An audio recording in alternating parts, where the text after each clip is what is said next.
All right, baby. Chapter 11. If you have made it so far, congratulations. Your half of your headache is over. Like PT manual, the first 11 chapters, that's the biggest one. That's like really tough. Now all you have to study is chapter 15, 16, 17. That's it. Once you're done with chapter 11, that is. I'll make a separate video on that, like which chapters you can actually skip and which chapters you have to focus more on. Yeah? Alright. Without a further ado, let's get started. Chapter 11. So chapter 11 of the PT manual book, 5th edition, is all about cardio, the adaptations to cardio, the physiological adaptations to cardio, the cardiovascular adaptations to cardio. How do you, the phases of cardio, how do you program the cardio for a client, and all of these things. So topics like ejection fraction, stroke volume, cardiac output, all of these things will be used interchangeably here in this chapter. So if you don't know about those topics, it will be difficult for you to understand this chapter. Like few of the adaptations, it will be difficult for you to understand. So I've already made a previous video on these topics: ejection fraction, stroke volume, end diastolic volume, all of these things. Be sure to check that out. I'd also put a link in the description box below so that you can even pause this video and check that out first before you get into this chapter. Alright, let's get started. Chapter 11 is very lengthy, guys. I know there's a lot to study, and so my notes are also a bit lengthy. So yeah, let's get started. Yeah, chapter 11, physiological adaptations to cardio. What are the adaptations that happens on a physical level in your body when you do a lot of cardio? So first is increase in size and number of mitochondria. Mitochondria is nothing but energy cells in your body. So the size and the number of energy cells are gonna increase. So your overall stamina is going to improve. Second, more capillaries around recruited muscle. Meaning, let's say you are a runner, you sprint a lot, you run a lot, you do a lot of jogging, you do a lot of jumping, all these exercises, right? So you will see that your calf definition, the calf muscles, which is the main muscle that are used for running, jogging, all these things, you'll see a lot of nerves and veins around that area, right? So more capillaries are being developed around that muscle because as an adaptation to the lot of excessive cardio that you're doing. Enlargement or hypertrophy of your heart chamber. Your heart chamber's muscle size is going to increase. That is hypertrophy. When that happens, the squeezing power of your heart is going to increase, which is a good thing. Higher cardiac output, larger stroke volume, greater ejection fraction. These are the adaptations that happen on a physiological level to cardio. These three topics I've already explained. I'll put a link in the description box below for these topics.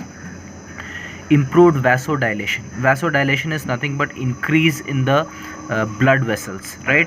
You'll see people who do a lot of bicep curls. You'll see a thick vein running in their bicep. So why is it thick? Why is that big thick vein? Because of vasodilation. So when the thickness increases, more blood flow will happen to that biceps, which means more oxygen delivery to the biceps, right? So this is vasodilation. Now biceps I'm giving just as an example. It can be any muscle. It can be the muscle that is being recruited for doing that particular exercise or cardio. This is just an extra information. What does the rectus abdominis and the quadratus lumborum do? They pull the ribcage downward and they are used for expiration, meaning breathing out. And then for inspiration we use, meaning breathing in, we use serratus anterior and diaphragm. It pulls the ribcage upwards. Cardiovascular adaptations to cardio.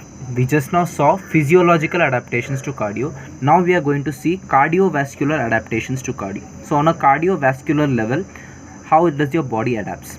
Your VO2 max peaks and reaches plateau within 6 months. This is what happens as a result of cardio. What is VO2 max? What is VT1, VT2? All these things I have explained in my previous videos. I'll put a link to that also in the description box below.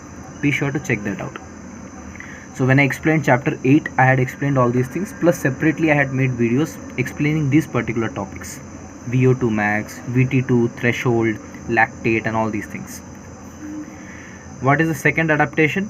Cardiovascular adaptation, ability to use fatty acids as a fuel source. We know that when we train in zone 1, right, which is below VT1, below the first ventilatory threshold, we mostly utilize fat. We depend on fat as an energy source. So the ability to use fatty acids as a fuel source will enhance as you do a lot of cardio. capacity of muscles to store additional glycogen. Now we all know that muscles have glycogen stored in them. Glycogen is nothing but glucose which is broken down to give energy, right? Glycogen is broken down into glucose and energy. So this glycogen levels in the muscle is going to increase as you do more and more cardio. Now before we check this out, let's check at the one more adaptation. We already saw cardiovascular adaptations to cardio.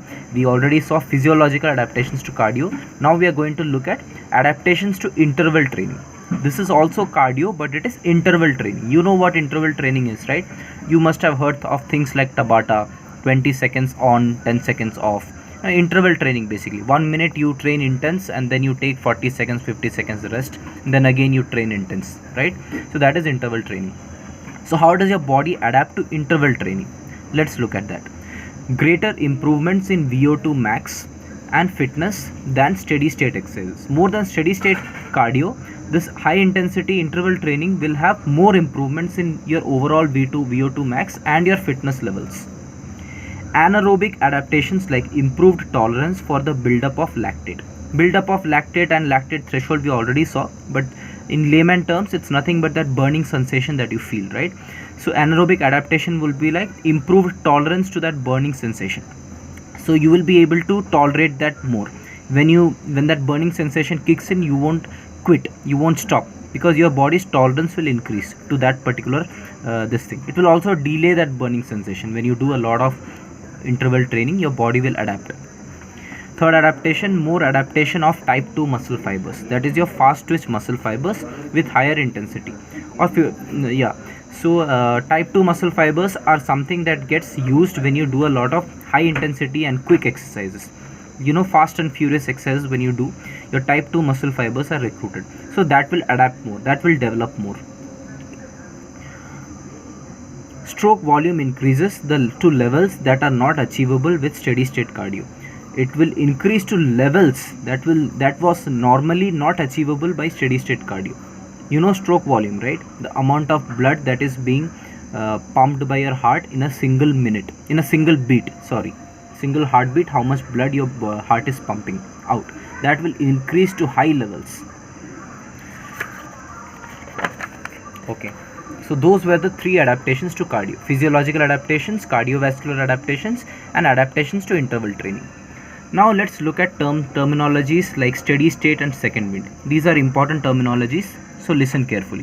What is steady state? Steady state is that intensity of exercise where rate of oxygen intake, your heart rate, your blood lactate, your body temperature, etc., all of these will reach steady state levels. All of these will reach steady state, right? Which means that it will reach a point where it is kind of, static. It's not increasing, it's not fluctuating a lot. So that is steady state. At higher intensities, this is just an extra info, at higher intensities people require more time to reach steady state. That is obvious, right? If you're doing a higher intensity exercise, you will not reach steady state that easily. It will take some time. Also, one more thing is, fit individuals achieve steady state much faster. So if you are an obese individual and you are doing slight jogging, it will be very difficult for you to reach steady state. You will keep on huffing and puffing, but for a fit individual, when they are doing light jogging, they make it look very easy, right? And they can talk normally, they are completely comfortable. That's because they have achieved steady state very much faster when they are doing high intensity exercises. Next we'll look at second wind. What is second wind? The body takes between 45 seconds to 4 minutes to achieve steady state. This time needed is sometimes referred to as second wind. So when you just begin to exercise, right, you are not in steady state. Your heart rate is constantly increasing. After one point, your heart rate, everything becomes kind of steady, kind of static. So that duration that it takes for you to reach there, that is called as second wind. Now make sure you understand this, because there's something called cardiovascular drift, which we are going to read next. That don't confuse that with this. This is the time it takes for you to reach steady state. Next is cardiovascular drift. Gradual increase in heart rate during steady state exercise. So let's say you have already reached steady state. After that, now suddenly you are seeing an increase in your heartbeat, your heart rate.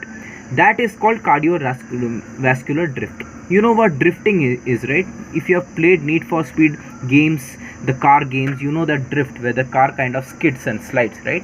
So let's say a car is going at a constant speed, while turning it drifts like that. So it is moving away from the steady state, right? So that is a drift. So your body is drifting, your heartbeat, everything is increasing. It was in steady state, now it is kind of increasing, so it is drifting away from the steady state. That is cardiovascular drift. Now let's look at the causes of cardiovascular drift. Like, why does this cardiovascular drift happen in the first place? Number 1, reduction in blood volume due to fluid lost via sweat, resulting in increased heart rate and increased cardiac output, right? So what is blood volume? Blood is not just blood, guys. There is also water in it, right? So when you are doing cardio and you are working out a lot, what happens? You start sweating profusely. You start sweating a lot. And what is that sweat? That sweat is nothing but water. So a lot of water is being lost, which means the volume of your blood level is going to decrease, right? If your vessel had a lot of blood and water in it, now because the water has gone, the levels has dropped now, right? So your blood overall volume has decreased. When your blood volume decrease, your heart will start panicking and it will start beating faster to compensate for this loss in blood volume, because it wants that same levels of blood to be gone to your working muscles, right? Sent to your working muscle. So it will start increasing its heartbeat. It will start beating faster so that it can pump more blood. So that's the reason the heart rate is drifting. That's the reason the heart rate is increasing as a result of cardiovascular drift. So even after achieving steady state, because you're sweating a lot and your blood volume is reducing, to compensate for that, your heartbeat will increase, and that's the reason your heart rate is increasing. And we already know that cardiac output is a result of heart rate into stroke volume. Stroke volume is the amount of blood pumped in a single beat, in a single heartbeat, and heart rate is the number of beats per minute. So if either of these things increases, then the cardiac output will increase, resulting in a cardiovascular drift. What is the second reason? Decrease in blood returning to heart and exercising muscles due to greater quantities of blood going to the skin instead, for thermoregulation. Now we all know that why do we sweat? We sweat so that we can regulate the core temperature. When we work out, when we exercise, whether it is cardio or any kind of physical activity, our core temperature, our body temperature increases. Now to reduce this body temperature, or to regulate this body temperature, a lot of sweat is taken out of your body, which causes heat loss, right? So when a lot of sweat goes out of your skin, your blood has to go to your skin. In order to facilitate this, in order to make this happen, a lot of blood has to go to your skin. So again your blood volume is going to decrease, right? The blood returning to the heart and the blood going to the exercising muscles, for example your calf muscles. So this blood supply is going to reduce. Why? Because a lot of blood is going to the skin for thermoregulation. As a result of this, again your heart has to pump faster, and it has to pump more blood to compensate for this, right? That's the reason your heart rate is increasing, and that's the reason that cardiovascular drift is happening. So what was second wind? Second wind is the time taken for you to reach steady state, and cardiovascular drift is the gradual increase in heart rate during steady state exercises. Like once you have reached steady state, when there's a gradual increase in heart rate, that's called cardiovascular drift. Also remember this timing. Usually the body takes between 45 seconds to 4 minutes to reach steady state. This duration is called as second wind. This time taken to reach steady state is called as second wind, and it is usually 45 seconds to 4 minutes. Done. Moving on. Now they are telling some of the uses of cool down, like why should we do cool down exercises, the stretching exercises that we do at the end of our workout. Why should we do that? That's what they are telling over here. Blood flow back to heart and brain. So blood tend to accumulate in your lower extremities, especially when you do heavy squats and heavy deadlifts, right? Lot of blood accumulates in your legs. That's the reason you feel a little bit of dizzy, because the blood supply to the heart and brain is being reduced, because all the blood is accumulated in your legs. That's the reason after squats and deadlifts you feel dizzy, and automatically your tendency will be to sit down, so, and maybe even lie down with your leg elevated, so that the blood can go back to your heart and brain. So cool down exercises will help do just that. It will help the blood to flow back to the heart and brain. That's the reason we do all these cool down exercises and stretches.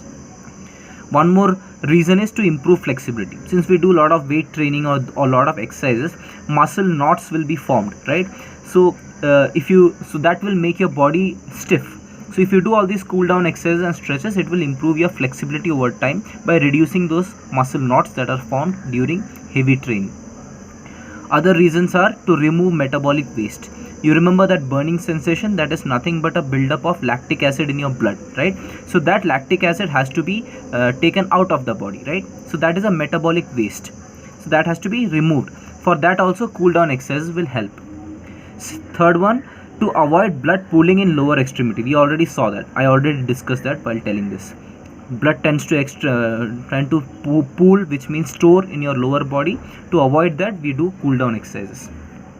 Cool down exercises generally we recommend to do for 5 to 10 minutes. Similarly, warm up exercises we generally recommend 5 to 10 minutes. Now what is MHR? MHR is maximal heart rate, and it is generally calculated using this formula. I think it is called Karvonen formula, I'm not sure. 220 minus age. So if my age is 20, you can calculate my maximal heart rate by reducing my age from 220, this number. So 220 minus 20, 200 will be my maximal heart rate. Now let's see what are the factors that influence your maximal heart rate. Generally not influenced by training. So no matter how much you train, your maximal heart rate is going to be permanent. It's going to be fixed. It's going to be standard. It's not going to change much. Altitude can lower your maximal heart rate. Let's say you're working out in hills or mountains or something at a very big height. You're working out over there. When that happens, that can lower your maximal heart rate. That's the reason you get tired very quickly and you start breathing heavily very fast when you're trying to climb stairs, or when you're going uphill, or when you're training in mountains or high altitude areas. MHR is higher in smaller individuals, girls, especially girls, due to smaller heart, lower stroke volume, and hence higher resting heart rate. This is interesting because I remember while I was studying ACE, I had checked the pulse of a girl who happens to be my friend. So her heart rate, her resting heart rate at rest, her resting heart rate was much higher than mine. So I didn't know at that time why, but now I know why. Because MHR, your maximal heart rate, is higher in smaller individuals, because girls tend to have a smaller body than men, right? So because of that, and due to smaller heart, the heart has to pump more, and the heart has to pump a little faster in order to get the blood supply, make sure the blood supply reaches the organs and all the muscles, right? That's the reason by default the resting heart rate is going to be slightly higher than men. So MHR is also affected by that. So in girls, MHR is going to be higher. Remember that. One more thing they are saying is 220 minus age, which is the formula for finding MHR, right? This formula overestimates MHR in younger individuals and underestimates MHR in older individuals. So if an individual is 20 years old, then they will show the MHR as 200, but this is not true. It cannot be that high. Similarly, someone who is very old, like 60 years old, their maximal heart rate will be shown as 160, but this is also not true. So it can be slightly more than this. So true MHR, ideal MHR will be, how do you calculate that? Would fall within 24 beats on either side of the calculated value. So for example, if 200 you get, you can reduce maybe 24 beats from here. And if you get a very small value like 160, you can increase, you can add 24 beats. So plus or minus 24 beats to get the approximately correct value of MHR. These are some recommendations. These were not asked in the exam, actual ACE exam, but in test papers, practice test papers, these were asked. That's why I just made note of this. Like for sedentary individuals, what is the recommendation? You should make them work out at an intensity that is 45% of their VO2 max, or 57 to 67% of their maximal heart rate. So these are the 4 conditions that came repeatedly in the test papers. That's why I noted it down. ACE recommends measuring resting heart rate in the body position in which client will exercise. So let's say you are making someone do cycling, right? So measure stationary cycling in the gym that you see. So you make them sit on that cycle and then measure their resting heart rate before they start the exercise. This is what ACE recommends. This is an extra info.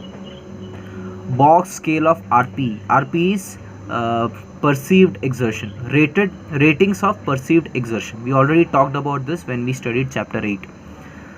So on a scale of 6 to 20, 6 means nothing at all, 17 means very hard. So these things are just some notes that I made. On 0 to 10 scale, this is what all these numbers mean.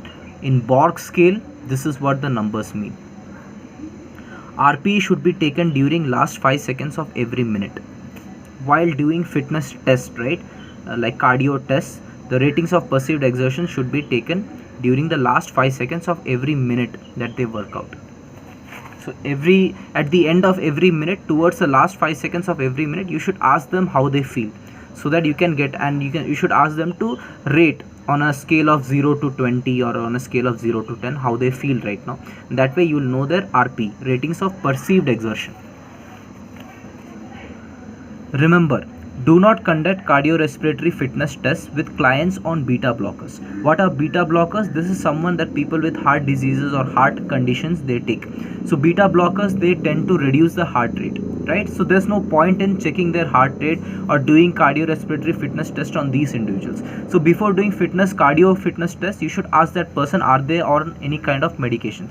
Especially if they are on beta blockers, there's no point doing this test on them, because these medicines will make the HR measurements invalid, because they will bring down the heart rate, right? So even though they are working out at an intensity, it will show that their heart rate is very less.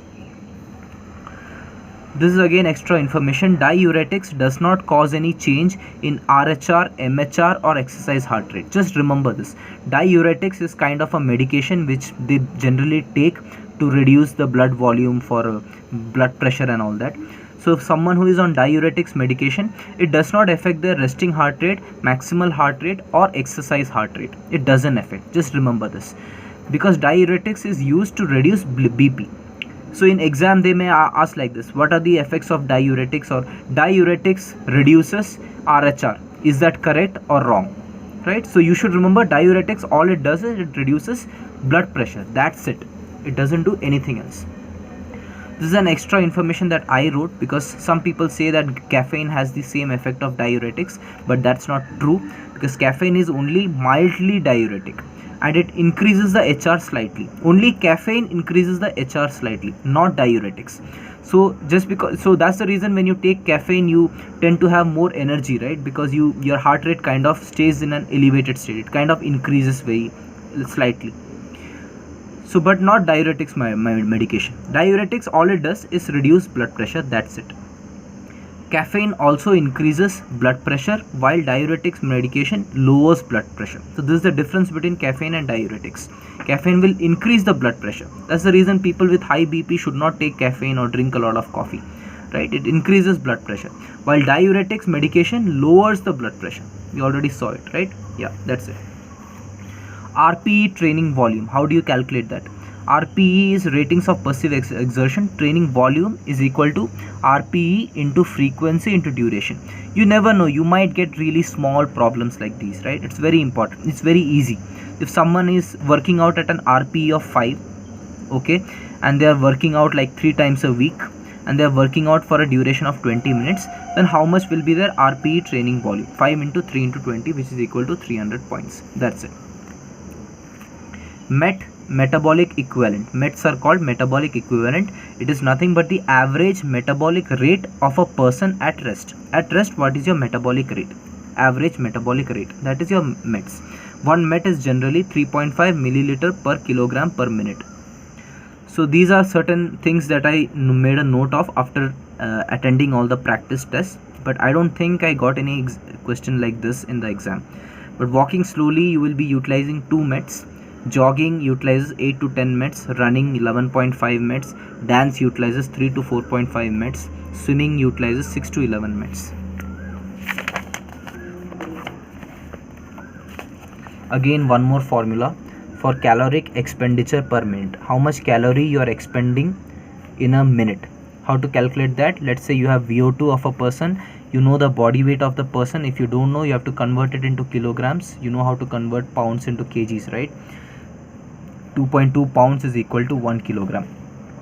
So VO2 into body weight in kgs divided by 1000 into 5 will give you the caloric expenditure per minute. Again, these kind of questions were not asked in exam, but it was there in practice test. So just to be on the safe side, just remember these things.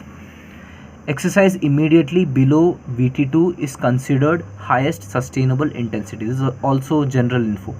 Again, I made all these things using those practice tests that I took. So just remember all these things. Exercises that are immediately below the second ventilatory threshold is considered to be highest sustainable intensity for an individual. An individual cannot sustain more than this unless he is like pro level, athlete, and he's really conditioned for that. Generally, people cannot sustain intensity which is above VT2. Usually lasting 20 to 30 minutes in duration. Usually this intensity can last only up to 30 minutes, not more than that. At VT1, again the same info that we had discussed in chapter 8, same thing.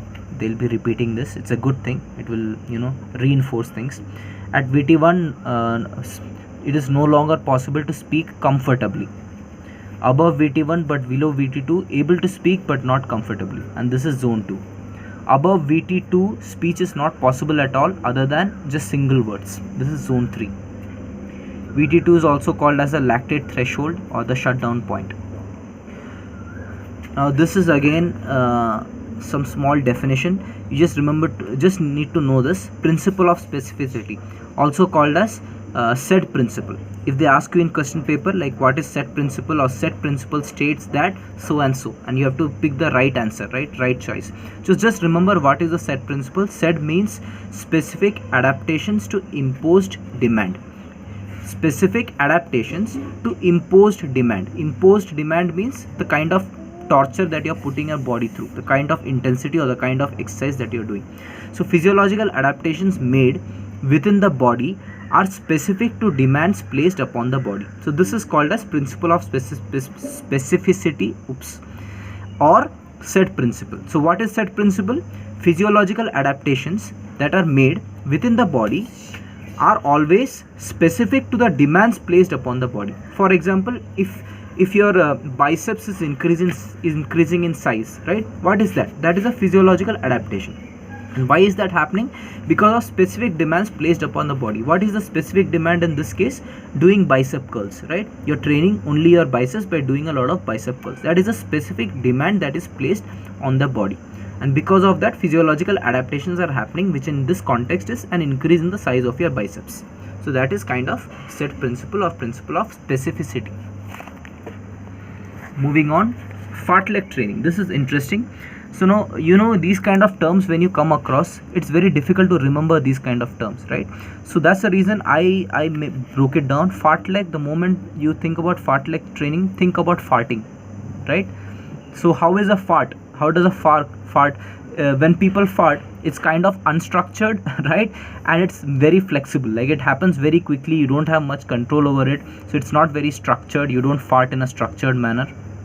And you are very flexible. You can easily fart. So that's what I try to remember. That's how I try to remember fartlek training. So fartlek training means unstructured interval training. So it's an interval training which is not structured. Like let's say Tabata. Tabata is an example of structured interval training, right? Because you have 20 seconds on and 10 seconds off. So when you do train like that, what is that? That is a structured training. Or if I say you are going to work out with great intensity for 1 minute, and then you will be resting for 2 minutes. So what is this? This is again structured interval training. But fartlek training, on the other hand, it's unstructured and it's flexible. It depends. It's completely on you. If you feel like training very intense for 20 seconds and then you feel like resting for 3 minutes, it's up to you. You can do that. So this kind of training, any kind of unstructured interval training and flexible interval training is called as fartlek training. Remember farting. Moving on, some other important topics like heat exhaustion versus heat stroke. Heat exhaustion is a precursor to heat stroke. Remember this. Heat exhaustion is a precursor to heat stroke. Precursor means before heat stroke can happen, always heat exhaustion happens first. After that only heat stroke happens. So it is generally a kind of sign, a symptom of heat stroke. So before heat stroke can happen, you will first experience heat exhaustion. So it's a precursor to heat stroke. Now what is heat exhaustion? Heat exhaustion involves a lot of sweating, while heat stroke, the patient is dry with cold, clammy skin. Like you see some people, the skin becomes really red, right? Especially people with who are fair skinned, you'll see. So that is kind of what heat stroke looks like. The patient will be dry, there will be no sweat involved, they'll not be sweating at all, and their skin is going to be very cold and clammy, flushed and all that. Heat exhaustion on the other hand involves a lot of sweating. So heat stroke can be fatal, which means it can cause death if not treated. So what is heat stroke? So we saw heat exhaustion. Now let's see heat stroke. Heat stroke is a complete failure of the heat regulating mechanism. So our body has a by default heat regulating mechanism, right, which is through sweating. Through sweating it tries to bring down the core temperature, which increases because of heat outside, because of the climatic condition of heat, or because of exercise. So that regulating mechanism itself fails down. There's a complete failure of that heat regulating mechanism. That is what results in heat stroke. So if core temperature exceeds 40 degrees Celsius or 104 degrees Fahrenheit, that can cause heat stroke. Normal temperature of the body is considered to be 38 degrees Celsius or 100 degrees Fahrenheit. This is an extra myth. This is an extra info which you can use. So you'll see some clients here, right? They'll be working out wearing jackets, and they'll be working out wearing heavy clothing, and they tell you that, I'm doing this so that I can sweat more. And so that I can cause more weight loss. So you should explain them as a trainer that is a myth, and that wearing non-breathable garments, like non-breathable jackets or something like that, and wearing that and exercising can cause weight loss. This is a myth, which means this is not true. Some people believe this, but this is not true. It's generally water loss that is happening, not weight loss. Due to a lot of water loss, maybe your weight will decrease, the weight on the scale will decrease, but that is not necessarily fat loss. So this is a myth that has to be changed, which is not true. One more thing is, it's a dangerous practice as it can prevent heat loss. See, what is happening when you're sweating and you are wearing a breathable garment, or you're just wearing a very small, very light breathable garment and working out? What happens? You're facilitating more sweat, right? More sweat, you're allowing that sweat to go out, which is a good thing, because more sweat goes out, meaning more heat loss, more your core temperature will be balanced, right? So if you're wearing unbreathable garments which prevents this kind of heat loss, it is dangerous because it can lead to heat exhaustion, which in turn can lead to heat stroke by increasing the core temperature.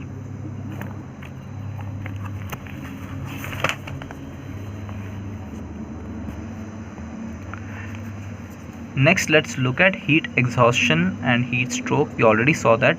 Now let's see what is the precaution, or what you should do as a measure if this kind of situation arises. What should you do?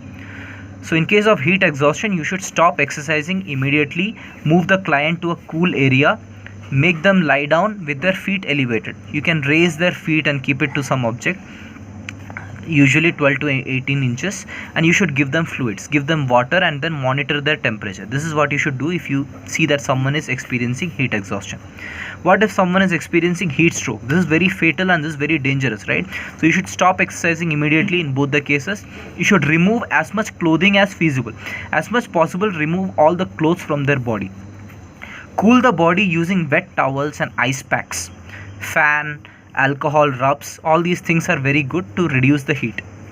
Also give them fluids and transport them to an emergency room. So these are just the first aid things that you're doing. You should immediately transfer them to an emergency room. Call the doctor or ambulance. Vasodilation versus vasoconstriction. So let's see how much more is left. Hyperthermia versus hypothermia, exercising in higher altitude, VT1 submaximal torque test, phase 1, phase 2, phase 3, phase 4. Oh my god. Okay, it's finishing over here. So let me make a part 2 of this video.